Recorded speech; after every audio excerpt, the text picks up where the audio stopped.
Hi there, I'm Elvie from Meadowlark Log Homes and this channel, Amish Meadows. This is my dad, Ora, and he's with me today. We're traveling up to Eureka, Montana from Libby. We're going to see the first log house that our family built for a customer. It was built in late 79 and early 1980. So that is, let's see, that's 44 years ago, something like that.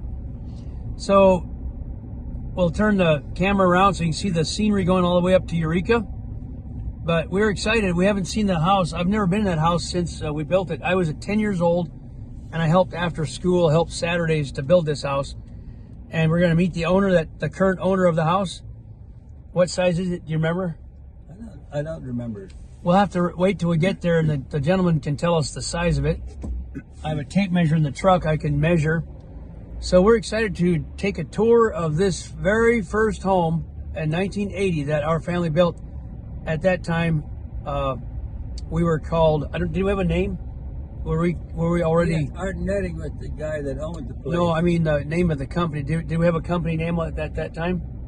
Kootenai Log Homes. So I guess that's the time that Dad founded Kootenai Log Homes. Later we changed it to Mountain Meadow Log Homes. And then finally in 2003, we changed it to Meadowlark Log Homes. So we have three names we progressed into, but currently it's Meadowlark Log Home. That name will probably stick. All right, we'll see you up there soon.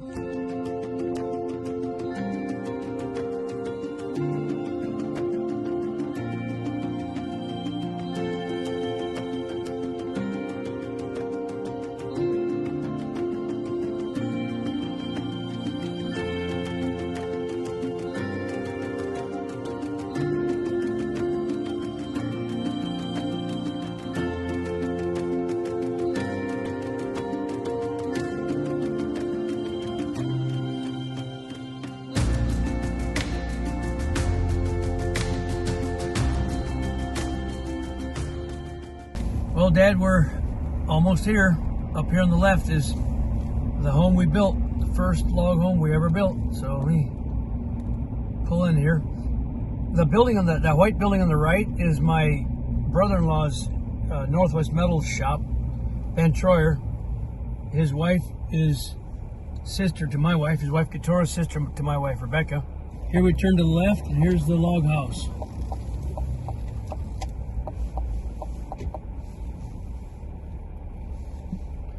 Never met this man before, so let's go meet him and take a tour. The owner's name is Danny Ray, and he said he'll be up shortly. We've never met him, so he's going to open the front door. We'll get to meet him and take the tour. Afternoon. There comes the man. How are you? Good. Yeah, this is my dad, Ora. Have we been met before? I believe we have, sir. Yeah, I talked to somebody here a number of years ago. With your grandson, I believe, Yes. shooting a video. Yes. You were on MTV, I believe. Or something like I that. didn't know I was popular. Good to see you again. Yeah, so that's my son, Jariah, who was up for doing some video with you. And Danny, yeah. Be back Nice to sometime. meet you. Nice to meet you.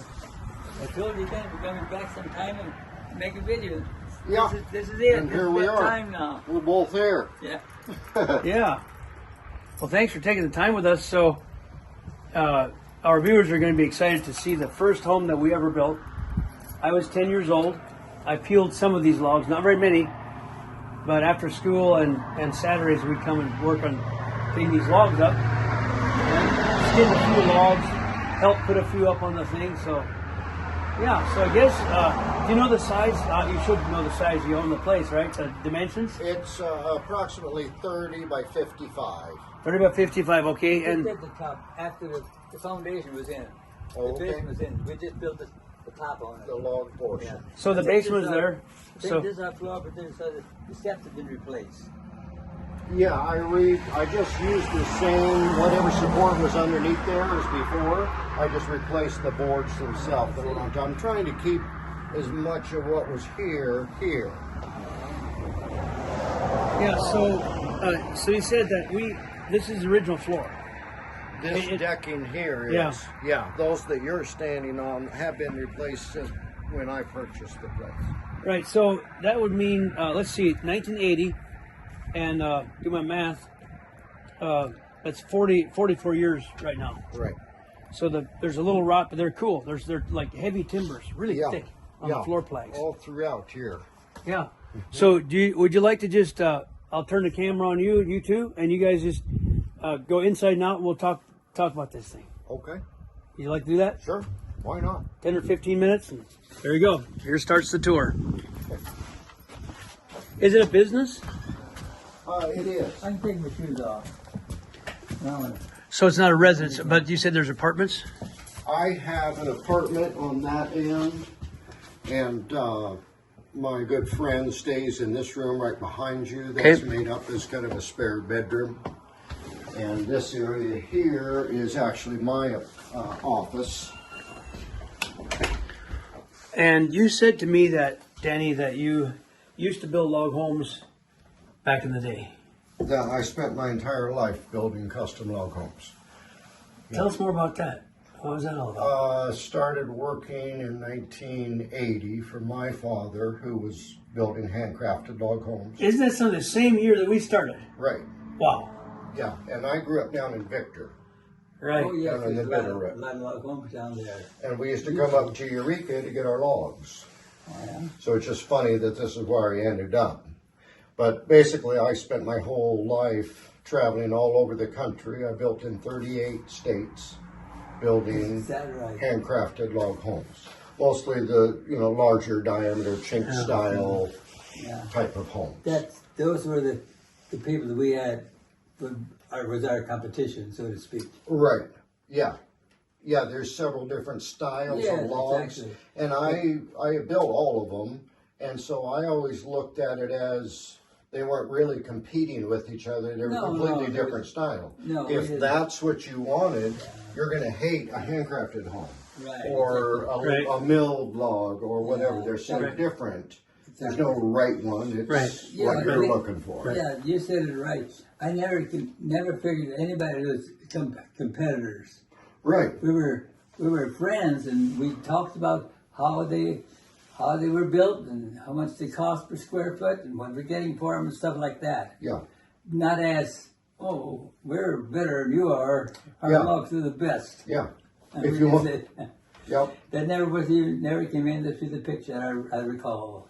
Yeah. That's something. I didn't know that you started the same year. The other day when I called you, I learned that you build log homes. That's all I knew. Yeah.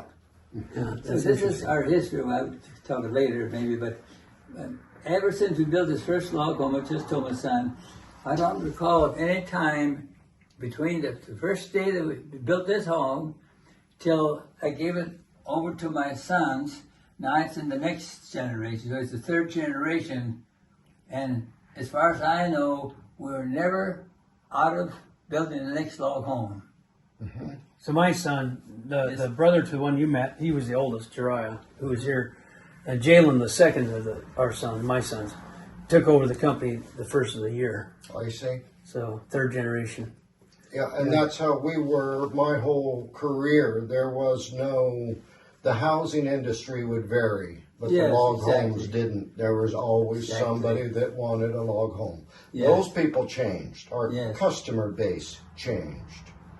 As soon as the doctors and the movie star people found out and became trendy and popular, it wasn't the people that were trying to get away from everybody. It was the people that wanted to show off to everybody. Mm-hmm. Yeah. So you build a bigger one. And that's exactly right. Yeah.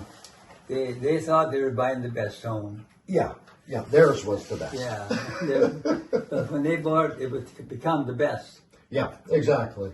So while Danny's in the other room, Dad, can you tell us what this bolt? This is a different kind of a truss.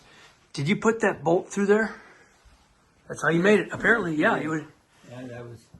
Wow. That through there.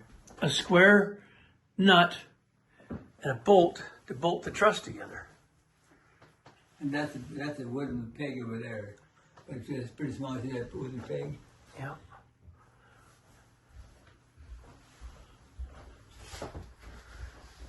The Sunshine Shack. That's a tongue twister. Small roof purlins. See how small the purlins are, but there's quite a few of them. About 4 or 5 feet apart. All right, where do you want to start, Danny?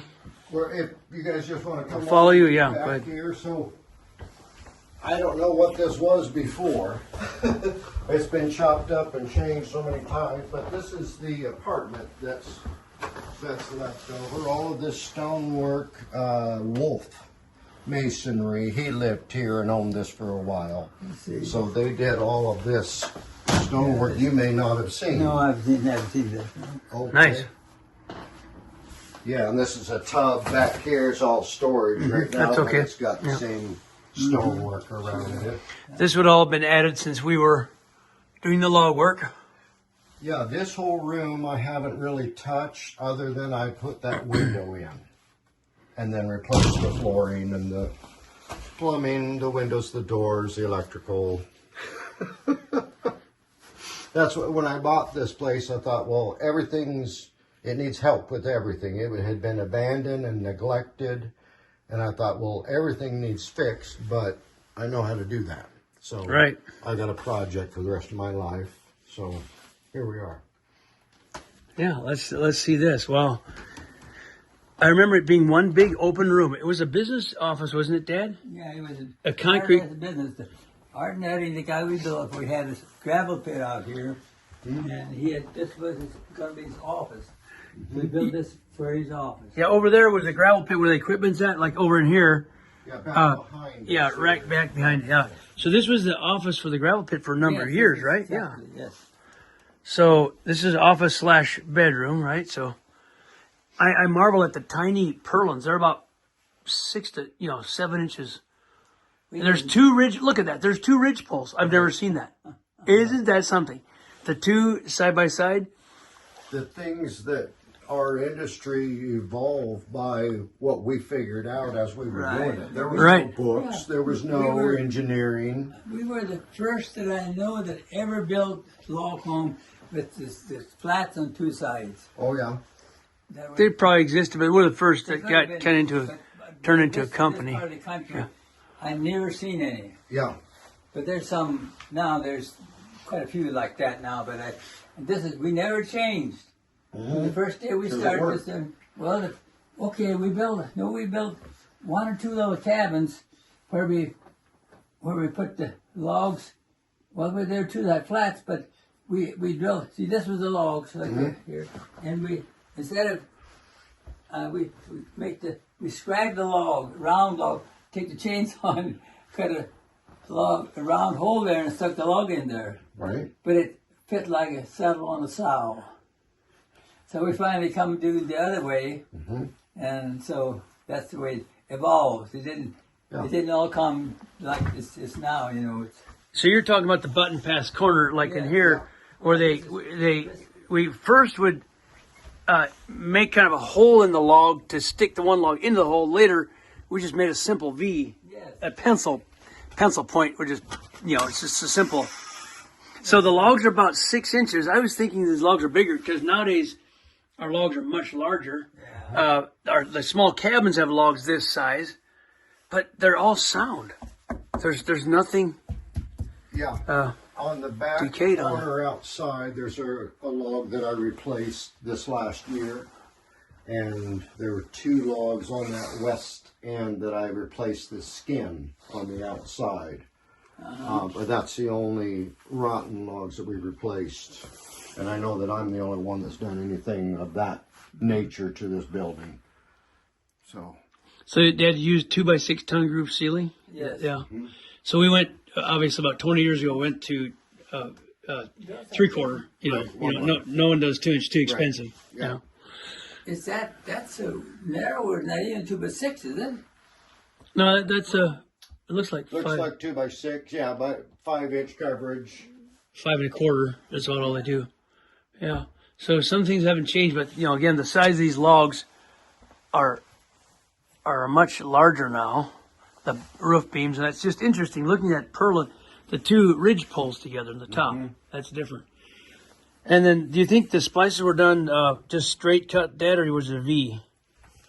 Today we make a V, but I think we just did probably just straight. It works. Look at how tight that is. But now we do a V. Yeah, it's been a fun and interesting project for me. You know, every home that I built is a project. Yeah, This is one that just keeps going on. Like down in the Bitterroot, there used to be at one point over 400 log home manufacturers in the Bitterroot. And I bet you there's not a dozen now. There were 400 down there. Yeah. That's incredible. Yeah. It was the world center of log home building. Correct. For Yep. handcrafted log Right. homes. Yeah, it was by far the world center. When I went down there, we counted 30. I never knew there's 400 Right on the highway. on the highway, but off. But like our operation was 4 miles off the highway up Right. in the woods. You wouldn't know it until you ride past it. Yeah. And it was all word of mouth. And same as you, we were busy for 2 years in advance. Yeah. Forever. There Yeah. was never Yeah, there was never a space we didn't have another home to build. yeah. To clarify for our viewers, what we're talking about is the valley just south of Missoula, Montana, called the Bitterroot Valley. Between, well, it kind of starts from like Lolo all the way down to what is Victor, the last town? Victor, Hamilton, No, Hamilton, Darby. Darby. Yeah. Okay, so the last Basically town. to Yeah. Lost Trail Pass. Yeah, so the whole Bitterroot Valley from Lolo to Darby, the whole thing, it's about 100 miles long roughly. And there was, Danny Ray said there was 400 companies in there. I didn't know there was that many, but I know there's a lot. That was definitely the world headquarters of log home manufacturing at its peak. What else do you want to show us? Next room? Sure, I'll take you guys out and around, and that's the major portion of the upstairs is what somebody else has rented out as And we offices. can't, anyone don't No, see that. I've spoke with him this morning. He knows we're coming, and he said absolutely. Okay. That's Sure. You bet. All right, so let's see that then. This whole roof truss is setting, bearing on this log, but this log, the only support is this 1x pine that's supporting the whole window system. It's just amazing that this has lasted like it has. And the windows in the front side of the building are original, Correct. whereas the rest have been replaced. Yeah, it's kind of a marvel that this small meat of wood has held the roof up, but everything's strong enough. It's crazy we do something like that. Now you'd have thick beams and lots of material for anything like that. This is a truss holding the roof system. And original window, I went outside to look, and it is original. It's an old window, and she's all still in place. Pretty amazing. That's why I haven't messed with it, because it's working. Yeah, I guess don't fix what's not broke, huh? I could take you around back and show you what I've done to straighten up the walls. Like this one is, you can see, very bowed in from this settling. Yeah, and I can having see that, nothing yeah. in between here Right. to support, so I can show you around back what Okay. I've done to straighten up those walls. So I've replaced all of the doors and the majority of the windows in this home.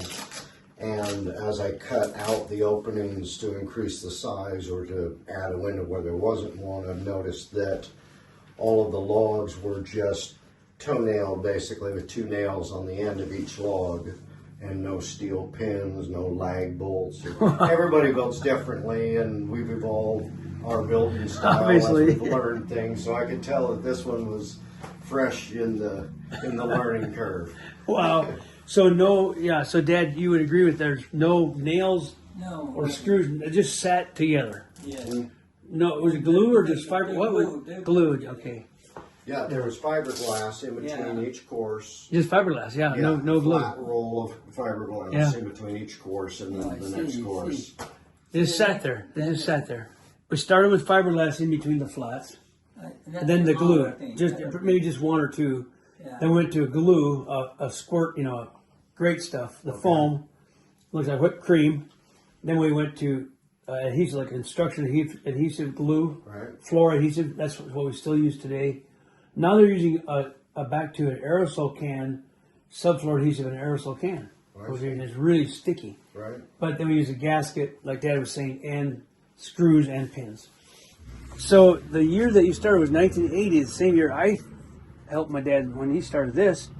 How old would you have been then? 12 years old, you said? I would have just turned 13 when it started actually building on the crew.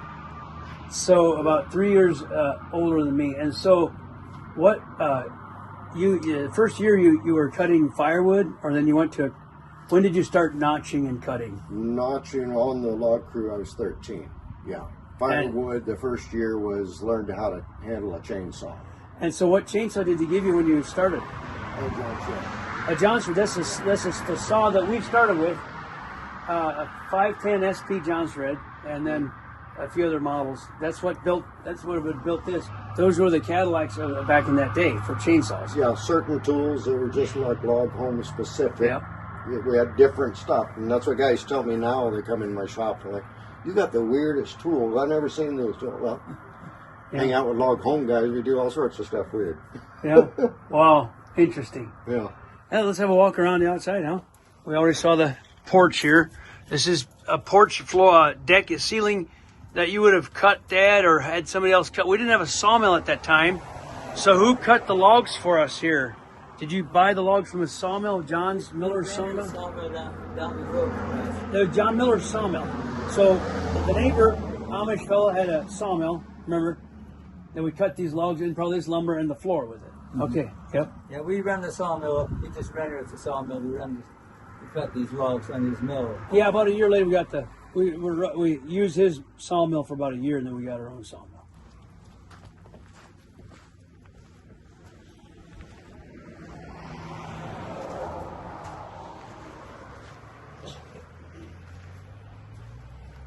I'm in the midst of extending the roof 20 feet in each direction so that this side won't get the extreme afternoon sun baking on this wall.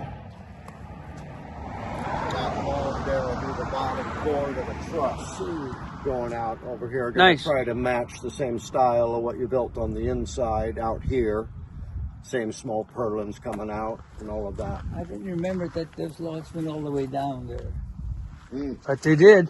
So here you got the It's concrete. quite a bit below this floor. Everything's out of proportion. People don't realize there's a whole nother section down here. Yeah. So you got the concrete here in the ground for the posts, and you got the long beam right here to go up. Here's a beam for your bottom truss. So yeah, the logs go down lower than what I thought from the front. Interesting cars on this in the concrete there. Is that like a Ritzler cave or something? This was the first batch plant in Eureka. And so right up on top, you can see those I-beams sticking up. There was a tower up there. Okay. That's where they would fill the concrete trucks. Okay. This was the batch plant. Sure enough. So all of this concrete, you can see all the multiple pours. This is the leftover mud. When they'd come back here to get refilled, they'd have a little leftover, so they kept dumping it somewhere. Yeah. And somebody was parked there, and when they brought them in, they pushed the bottom out and filled it up with concrete. We were resourceful back then. You built with what was available. So there's their riprap. I think there's 4 cars in there that we found so far. Wow. And when we started the excavation for the storage units over here, that we dropped the blade on the dozer and we went about 3 feet and hit a chunk of concrete. And when we stopped digging, it was 30 by 40 and it was 12 feet deep and it was still going down. It was like an inverted pyramid of concrete. They had a low spot that they just kept filling up like a lake. Oh my So goodness. I had to cut my storage unit in half and take the 2 halves and turn them sideways, and that's why the buildings are all kind of cattywampus. There's some cool parts, and you can tell looking at the taillights and the fins what they are. Yeah. Looks like about a 12-foot wall, at least, Dad, on this back side. Okay, there's a beam. I'm going to tell you, there's a beam down there. I wonder if that beam is visible on the inside. The big I-beams? Yeah, the I-beam. Oh, yeah. That was. I went to court, and that I-beam took me to court as a witness. It took one look at you and said, "We're not going to win this one." Let's see if there's a beam up here. Where's that at? Right, straight above your head. There's one. Somebody came and saw it and said, "That's their beam that he stole." Is what they said, right? Isn't that one right up there? Oh, there. Oh, that's the beam. And there's a couple in this room as well. There might have been more, but I remember this One there and one over there. So he ran I-beams across for the floor. Yeah, that was an I-beam. I was thinking one, but it's 3 of them. Okay, so you would have because there's logs there from the concrete's only like 6 feet high or 7 feet high. So you did higher up there in the logs. Yeah, we put that beam in. Yeah. So then put the logs up, and you put the steel beams in here. And then you put this these joists. That is some funny log joists. I mean, loft joists. He had these beams at his place. We went over and got the beams and put them in here. Then later on, the guys that took over the business here, whatever it was, they claimed that those were their beams. And he took him to court, and he come and got me to testify that we got them from his place. He said they had bought them, put them up here. But that's enough witness also that we put the logs up. That tells us we put the beams in. Right. Yeah, that's right. That was at the same time. Yeah, so inside the bark is still on logs. I'm just looking at these floor joists. Like nowadays, you would never do such a thing. Like a 6x6, 2 feet on center. I guess it works. It works. It's just different. And in this room, that's where they stained all of the trim upstairs. So this dark black stuff, whatever it is, has saturated that entire floor in that room, seeped through, soaked these beams. And I don't know what it is, but there's a smell to it. And this is back, we used to use linseed oil and things like that. That was log preservative. So who knows, that could have been motor oil and something else mixed. I think it was after you guys that there's that dark brown. All of the trim on the inside is that dark brown. They must have stained it in that room. It leaked. Right. The pail fell over. Something. You could tell. It's just days and days and days of painting in that room and just dripping all over the floor and not caring. Those were the days, huh? Oh, my goodness. So let's see what's in the other room. More beams. Yeah, it's basically the same stuff. You got some in-floor. It looks like a 2x6 ton groove floor. All right, well, that's interesting. And when I got the place, there was one in that room where the bathroom was kind of a hodgepodge frame. It looked like a prop off of a movie set. And there was one light hanging from the ceiling, and it was just creepy down here. It was just abandoned and neglected, and it just looked like a bad movie. So if you've seen it before and after picture, it's amazing what's happened here in the years. I know it's standing empty for a long time. I thought it was just going to go to pot. Yeah. When we were looking at that front wall, at those windows and how that wall was doing this sort of thing, this back wall was doing it very severe. And since I was going to be adding partition interior walls, I took that 3x3 angle iron you can see exposed. Oh, yeah. Yeah, that's wrong. Same things on the inside, drilled all the way through the wall and just made a huge vise and sucked that wall straight again. I see. And then hid the inside one inside of that interior wall so you can't see it. Right. So, see this. Yeah. But that's why the front wall is still upside down.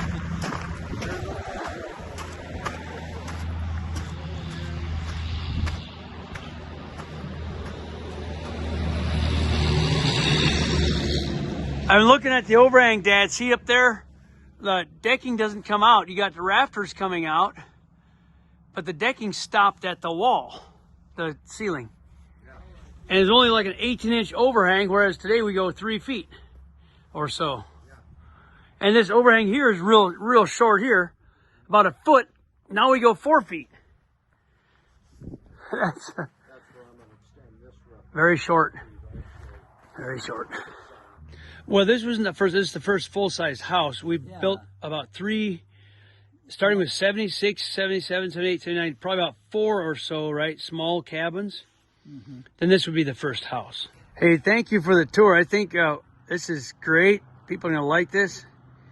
And appreciate getting to know you. I think we'll probably head down south again, take Dad back home to Mom. And this is a good experience to see the first house we put together. Been my pleasure, and I My whole life has been the log home industry. It's supported me and many families. That's how I looked at it, as how many families I supporting by my business, being in business. Well, my whole life, that's what I built, log homes, and I bragged that I'd never built a frame home until recently. I'm in the process right now of building a frame house for this little old lady in Fort Tyne. How's the framing going for you? It's ridiculously easy. I don't know why these people talk about it like it's work. They've never built a log home. They don't know what work is.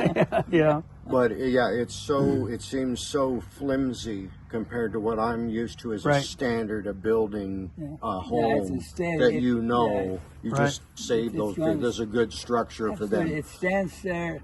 Yeah, well, people would ask me, what's the life expectancy of your homes? Better than yours or mine? Well, I just tell them, I can't tell you, gotta ask somebody much older than I am. Yeah. So this is your, this is an apartment, or is it your office? This is, I rent these out. Okay. Somebody else is in these office spaces here. Take a quick peek here at the truss. That's obviously not an original window there. No, that's been replaced.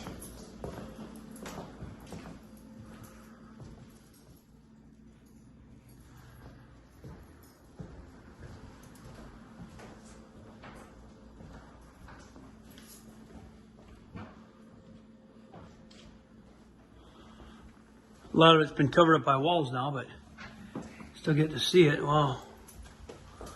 That's a cool little office, huh? We haven't covered up any logs with any framework. Okay, yeah. That's a cool thing right there. So the other side of this is where that couch is when I first came in. That's the back side of my closet, and that's the back side of my bedroom.